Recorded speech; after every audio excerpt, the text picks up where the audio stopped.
정치에 대한 다양한 방송, 김연아의 정다방 TV.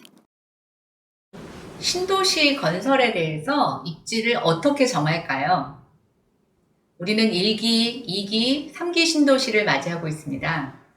신도시를 결정할 때 사실은 가장 중요한 게 입지인데, 우리가 정권마다 그린벨트 정책을 어떻게 하느냐에 따라서 그린벨트 바깥에 건설하기도 하고, 또 어떤 정부는 그린벨트 안쪽이나 그린벨트 일부를 해제해서 신도시를 추진하기도 합니다.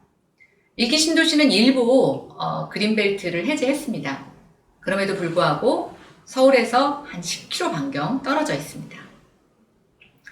1기 신도시가 처음에 건설되고 나서 정말 교통이 불편했습니다. 제 기억에 짓고 나서 밤에 가로등이 하나 없고 버스가 끊겨서 집에 못 들어간다라고 하는 기사가 나올 만큼 초기 신도시 입주민들은 정말 많은 고생을 하셨는데요. 신도시에 대한 공식적인 평가가 일어나는 것이 신도시 입주 후 10년입니다. 10년 정도 지나고 나니까 광역교통망이 갖춰져서 출퇴근이 편리해진 거죠. 그리고 신도시 가격이 아파트 가격이 절정을 달하는 데는 한 15년 정도 걸렸습니다.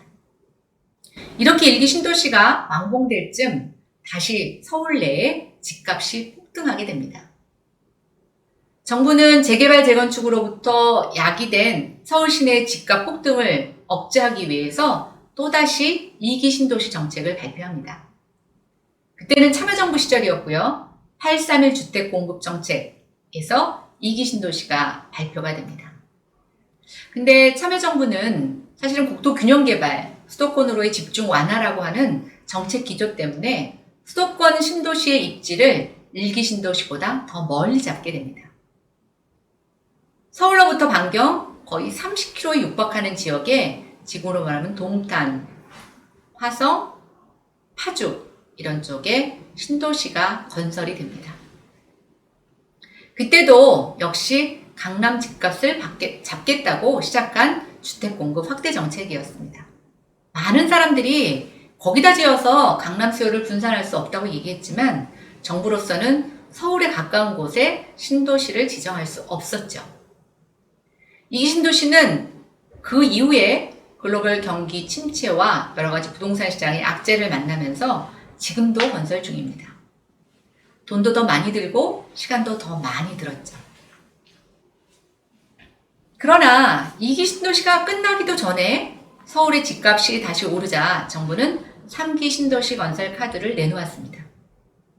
그런데 3기 신도시의 입지는 정말 더 기가 막힙니다. 1기 신도시와 2기 신도시보다 서울에서 훨씬 더 가까운 위치에 3기 신도시를 지정합니다. 서울로부터 반경 5km 내외가 될 것으로 예상이 되는데요.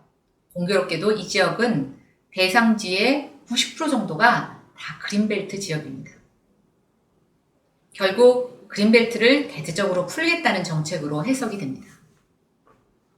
그런데 여러분, 문재인 정부는 다른 어떤 정부보다 환경보호를 주장하고 있습니다. 지금의 탈원전도 결국은 지속가능한 환경을 위해서 하겠다는 건데요. 그런 정부에서 대대적인 그린벨트 해제를 하겠다고 선언을 한 것입니다. 지금 3기 신도시로 풀어야 할 그린벨트는 여의도 면적의 12배나 된다고 합니다. 그동안 그린벨트에서 여러 가지 재산권 제한을 받으셨던 분들에게는 잠깐 희소식이 될 수 있을 것으로 보고 있습니다. 그러나 수도권의 전반적인 환경 문제라든가 지속 가능한 인구 배분, 또 균형 발전을 고려한다면 그린벨트를 지금에 와서 푸는 것은 저는 굉장한 퇴행적인 정책이라고 보여집니다. 어쨌든 3기 신도시는 1기, 2기보다 굉장히 유리한 입지에 점해 있습니다. 한편에서는 3기 신도시의 입지가 좋기 때문에 서울의 주택 수요를 분산할 거라고 얘기하고 있습니다. 신도시 건설이 한 5년 정도 걸릴 것으로 생각이 되고요. 물론 5년 뒤에 그렇게 될 수도 있습니다. 그런데 문제는 수도권 서북부입니다.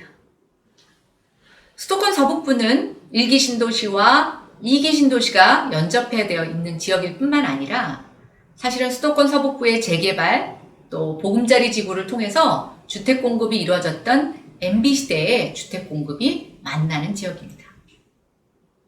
이 지역에서는 집을 짓기만 하면 옆에서 또 집을 짓습니다. 그래서 대부분의 주민들이 구입한 가격보다 집값이 점점 내려가는 것을 경험하게 되고, 그것이 수도권으로부터, 서울로부터 멀어질수록 더 급격하게 영향을 받고 있습니다.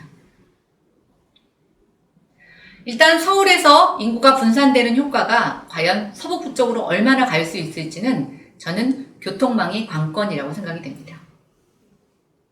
지금도 수도권의 서북부와 서남권은 교통이 막히기로 악명이 높습니다. 인구 밀도도 높습니다. 이 지역의 주거 여건을 개선하려면 저는 교통망의 확충이 제1급선무라고 생각합니다. 정부는 이곳에 산업단지나 또는 위락단지, 업무용 단지 이런 것들을 집어넣겠다고 얘기를 하고 있습니다. 근데 여러분, 누가 거기에 출퇴근하느냐, 교통망이 어떻게 되느냐에 따라 기업의 입지 다 달라지게 됩니다.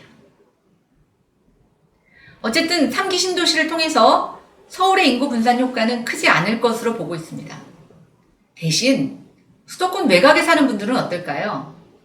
수도권으로부터 조금 더 가까운, 서울로부터 좀 가까운 지역에 새로운 주택이 공급된다면, 그것도 조금 더 정부가 약속한 대로 저렴하게 공급이 된다면